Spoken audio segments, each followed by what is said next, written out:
ब्रजभूषण जी उर्फ पंडित जी ने गीता ज्ञान ब्लॉग जब से लिखना शुरू किया है, उनके जीवन में बहुत सारे बदलाव आए हैं।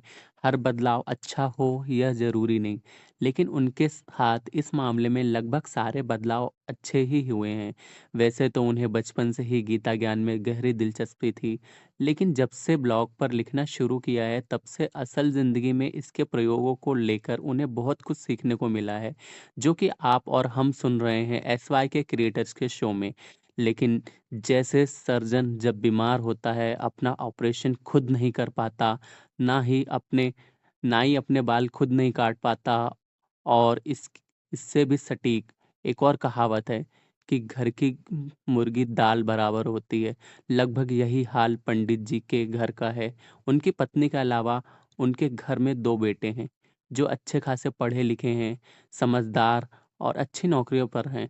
लेकिन जब बात पिता के अनुभव सुनने और उनकी सलाह मानने पर आती है, तब इन्हीं बेटों को अपने पिता की सोच पुराने ज़माने की लगने लगती है। एक समय ऐसा आया जब पंडित जी को लगने लगा कि उनके बच्चे को न सिर्फ गीता का ज्ञान जानने, बल्कि अपनी ज़िंदगी में उतारने की भी सख्त ज़रूरत है। बात साल 2020 की है, वही साल जब कोरोना महामारी ने पूरी दुनिया को अपने घातक पंजों में जकड़ लिया। पूरी दुनिया इसके डंक से कराह रही थी। क्या अमीर, क्या गरीब, हर देश, हर व्यक्ति इसके खौफ तले ही जी रही थी। ऐसा भयानक मंजर शायद ही किसी ने पहली बार देखा था। जो बीमार थे, उन्हें बीमारी ने तबाह किया। जो बीमार से बच भी गए, उनके रोजगार खतरे में आ गए। लोगों को घरों में सिमट कर काम करना पड़ा, और लगभग हर इंसान मानसिक स्वास्थ्य किसी न किसी हद तक प्रभावित हुआ। यही हाल शास्त्री जी यानी कि पंडित जी के घर का भी था। उनकी पत्नी हर वक्त परेशान रहती थी कि उनके परिवार में किसी को यह बीमारी ना हो जाए। बेचारी हमेशा खौफ के साए में रहती थी। पंडित जी के लाख समझाने पर भी उनका डर खत्म नहीं होता था, ना कहीं जाता था। हर वक्त अपने दोनों बच्चों की चिंता में रहती, जो दूर शहरों में लॉकडाउन के कारण फंसे हुए थे।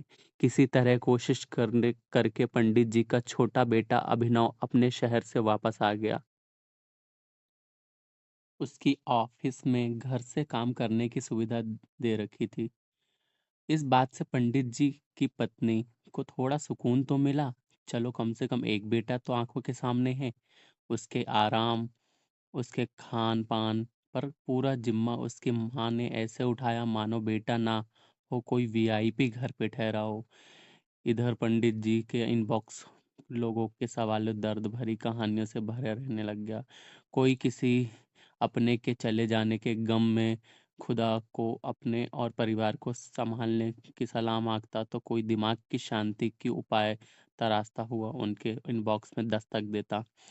कुल मिलाकर हर तरफ बस एक अजीब उदासी का माहौल था। पंडित जी ने नोट किया कि उनका बेटा अनुभव कुछ बदला बदला सा लग रहा है। माँ के लाड़ का जवाब कभी जला कर देता, तो कभी चिड़चिड़े स्वर में देता। पंडित जी पत्नी को समझाते कि बेटा बड़ा हो गया है, उससे 5 साल बच्चे की तरह व्यवहार मत करो। लेकिन माँ का मन कहाँ मानता है। सारा सारा दिन बेटा अपने कमरे में बंद रहता। दिन भर उसके कमरे से कभी किसी मीटिंग की तो कभी किसी मीटिंग की आवाज़ आती रहती। खाना तक खाने वो बाहर नहीं निकलता, माँ से कहकर अपने कमरे में मंगवा लेता। इधर पिछले कुछ दिनों से उसके फ़ोन पर चिल्लाने की आवाज़ें बाहर आने लगी थी। शुरू में पंडित जी ने सोचा कि काम का तनाव होगा, वैसे ही आजकल सबका समय खराब ही चल रहा है।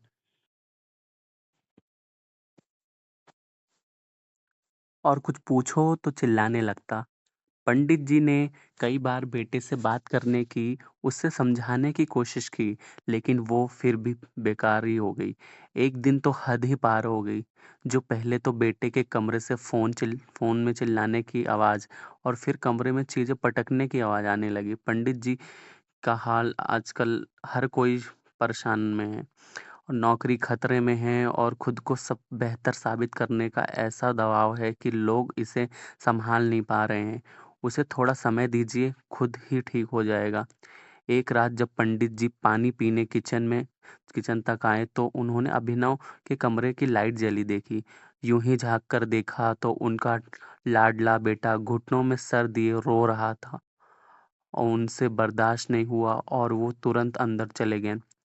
बेटे के सर पर हाथ फेर कर पूछा कि क्या हुआ, वो ठीक तो है ना? अपने पिता के प्यार से छूने से अभिनव के जाने क्या महसूस हुआ। वो फफक फकक कर रो पड़ा। पंडित जी ने उसे सीने से लगा लिया। बेटे का ये हाल देखकर उनका कलेजा मुंह को आ गया। थोड़ी देर में सामान्य होकर अभिनव ने बोला, मेरे उसने सब सब खराब कर दिया पापा। पता नहीं मुझे क्या हो गया है। जब भी मेरे नीचे काम करने वाले छोटी सी गलती हो जाती है तो मुझे बर्दाश्त नहीं होता। मुझे उसके मारे होश ही नहीं रहता और मैं भूल जाता हूँ कि हम सब इंसान हैं, सब बुरे दौर से गुजर रहे हैं। ऐसे में अगर किसी ने जाने अनजाने में गलती कर भी दी तो उसे नज़रअंदाज कर देना चाहिए। आप ही बताओ पापा, मैं क्या करूं? पंडित जी ने बड़े प्यार से अपने बेटे के सर पर हाथ फेरते हुए कहा, अगर तुम सुनना और मानना चाहो तो मैं तुम्हें वो बताता हूँ जो भगवान श्री कृष्ण ने अर्जुन से कहा था और जिसे मानने भर से तुम्हारी ये समस्या अपने आप दूर हो जाएगी। तो सुनोगे? जी पापा, आप बताओ। मैं पूरी कोशिश करूंगा कि आपकी हर बात को समझूं और उसे अमल में लाऊं। अभिनव ने कहा। तब पंडित जी ने श्रीमद् भगवत गीता का यह श्लोक अभिनव को सुनाया। क्रोधात् भवति सम्मोहः, सम्मोहात् स्मृति विभ्रमः, स्मृति भ्रंशात् बुद्धिनाशो, बुद्धिनाशात् प्रणश्यति। ये गीता के दूसरे अध्याय का 63वां श्लोक है, जिसका अर्थ है क्रोध से मनुष्य की मति यानी बुद्धि मारी जाती है। मतलब वो मूर्ख हो जाता है, धीमी हो जाती है। इससे याददाश्त नष्ट हो जाती है। याददाश्त नष्ट हो जाने से मनुष्य की बुद्धि नष्ट हो जाती है और बुद्धि का नाश हो जाने पर मनुष्य खुद अपना ही नाश कर बैठता है। इस श्लोक में भगवान श्री कृष्ण अर्जुन को समझा रहे हैं कि कोई भी युद्ध सिर्फ ताकत से नहीं जीता जा सकता। आपको अपनी इंद्रियों को भी अपने नियंत्रण में रखना सीखना होगा, वरना आपको हराने के लिए बाहरी दुश्मन की कोई ज़रूरत नहीं पड़ेगी। आप खुद के ही दुश्मन बन जाएँगे। क्रोध यानी गुस्सा इंसान का एक ऐसा दुश्मन है, क्योंकि गुस्सा आते ही हम सब अपने अच्छे-बुरे का विवेक खो देते हैं। सामने कौन है, उसके सामने की परवाह किए बिना बोलने लग जाते हैं। ये कोई ऐसा कदम उठा लेते हैं कि जिससे हमें पछतावे के सिवा और कुछ नहीं मिलता। क्रोध बड़े से बड़े वीरों के बल को भी पल भर में समाप्त कर देता है। बड़े-बड़े ज्ञानियों के ज्ञान को खत्म कर देता है और जीवन भर के कमाई पूर्ण को सम्मान को एक पल में चकनाचूर कर देता है। इसलिए सबसे पहले अपने क्रोध को जीतना सीखो, तभी ज़िंदगी की बड़ी लड़ाइयाँ जीत पाओगे। लेकिन मैं कैसे करूँ पापा? अभिनव ने उदास आवाज़ में बोला। बिल्कुल वैसे ही जैसे ही अपने बाकी काम करते हो। अपने दिमाग को ये मैसेज देकर कि चाहे कुछ भी हो जाए, कैसे भी सिचुएशन क्यों ना आ जाए, अपना आपा नहीं खोना है। दूसरों की जगह खुद को रख कर देखना है कि हमें कैसा लगता है। और अगर किसी से कुछ ऐसा हो भी जाए तो गलत हो, हमारा नुकसान हो, तब भी पूरी कोशिश करनी है कि उसके बजाय शांति और धैर्य से अगले को इसका एहसास कराया जाए। पिता की प्यार भरी चुवन और गीता का ज्ञान ठंडी होर से अभिनव का मन एकदम शांत हो गया। वो जानता था कि एक दिन में खुद को बदल नहीं पाएगा, लेकिन गीता के श्लोक और उसके अर्थ के अनुसार अगर हर दिन जीने की कोशिश करे तो शायद एक दिन खुद को पूरी तरह बदलने और एक बेहतर इंसान बनने में कामयाब हो जाएगा।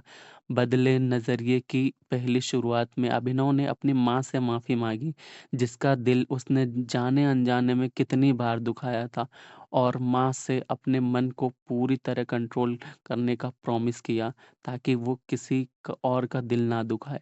पंडित जी ने एक बार फिर भगवान श्री कृष्ण और श्रीमद् भगवत गीता को मन ही मन प्रणाम किया और हर बार उन्हें सही राह दिखाने का आभार जताया। और आप यह गीता गान सुन रहे हैं SY के क्रिएटर्स के शो में।